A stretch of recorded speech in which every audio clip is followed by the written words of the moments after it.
Every building you've ever stepped into depends on a chemical reaction that works inside a temperature window smaller than your kitchen oven's accuracy. 4 billion tons of cement are produced every year, more than any other human-made material. But the strength of all that concrete is decided long before a truck reaches a construction site. It depends on a chain of thermal and chemical steps that can't drift, stall, or slip. Not even once. Today, we're stepping inside the industrial process that turns raw rock into the powder that holds up modern civilization. 150 million tons of limestone enter cement plants every year. But the surprising part? Strength isn't created in the 1,450 degrees Celsius kiln. It's created hours earlier when the raw materials are blended. Limestone and clay are crushed and layered into 1,500-ton piles.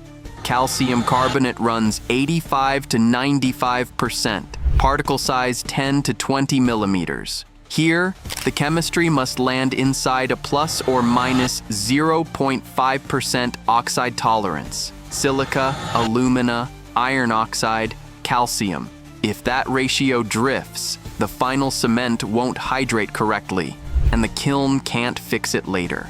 Real-time X-ray fluorescence scans the blend every few seconds.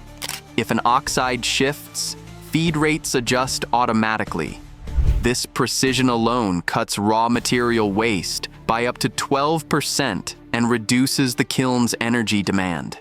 Chemical balance is locked in here, long before the heat ever starts. The blended meal enters a preheater tower, a vertical system of cyclones, where 50 degrees Celsius powder meets 900 degrees Celsius exhaust gas flowing upward. Residence time, 30 seconds. Decarbonization starts here. More than 60% of all CO2 is released before the material reaches the kiln. If airflow drops or temperature collapses, CO2 remains trapped inside the particles.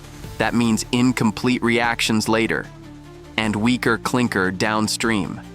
But when the system holds, preheating saves 800 to 1,000 megajoules of energy per ton, a 25% cut to the kiln's workload. This stage prepares the chemistry, but the real transformation still lies ahead. Material now enters a 70-meter rotary kiln, rotating at 3 to 4 revolutions per minute, angled just a few degrees downward. Here, everything happens at once: melting, sintering, mineral formation. The target is 1,450 degrees Celsius. Not 1,440, not 1,460. A brief 10 to 15 degrees Celsius dip slows the formation of elite, the high-temperature mineral that gives concrete its early strength. Strength loss doesn't come later. It begins instantly. Infrared scanners watch the flame and bed temperature continuously. PID systems adjust fuel flow within seconds. Kiln operators don't set and forget. They steer a thermal storm with no room for drift. At full load, the kiln consumes 3,000 to 3,500 megajoules per ton, though alternative fuels can replace 20 to 30% of the coal required. This is where the chemistry truly changes. Limestone becomes clinker. Raw powder becomes the foundation of every modern city. Glowing hot clinker falls into a grate cooler at around 1,400 degrees Celsius. High-velocity air blasts upward, cooling it to 100 degrees Celsius in under 3 minutes. If cooling is too slow, the crystal structure relaxes and weakens. The minerals literally shift back into less reactive forms. Fast cooling locks the structure in place. And just as important, the recovered heat flows back into the kiln and preheater, saving another 20 to 25% of energy. Heat creates strength, but cooling preserves it. Behind the scenes, a network of automation keeps the plant in its narrow chemical and thermal corridors. X-ray fluorescence checks raw mix and clinker composition. Temperature, pressure, and gas flow sensors track each cyclone. Infrared cameras map the kiln shell. Air blasters prevent ring buildups. Dampers adjust cooler airflow every few seconds.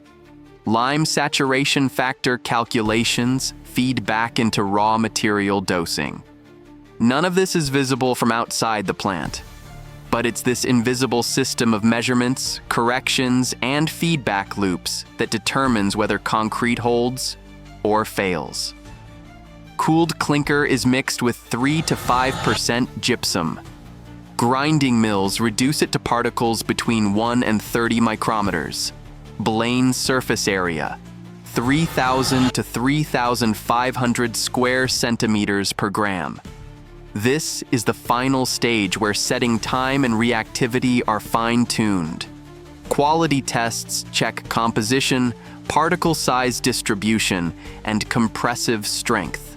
Then, 50-kilogram bags, bulk trucks, silo loading, and the powder heads to the concrete plants where your sidewalks, bridges, tunnels, and towers begin. From 50 degrees Celsius limestone to 1,450 degrees Celsius sintering to rapid cooling and micrometer grinding. Cement is precision manufacturing at an industrial scale few ever see. Every highway, every skyscraper, every foundation rests on a thermal window measured in seconds and degrees. If you want to see how concrete is batched, mixed, and poured at scale, let me know in the comments. The process after this one is just as complex and just as critical.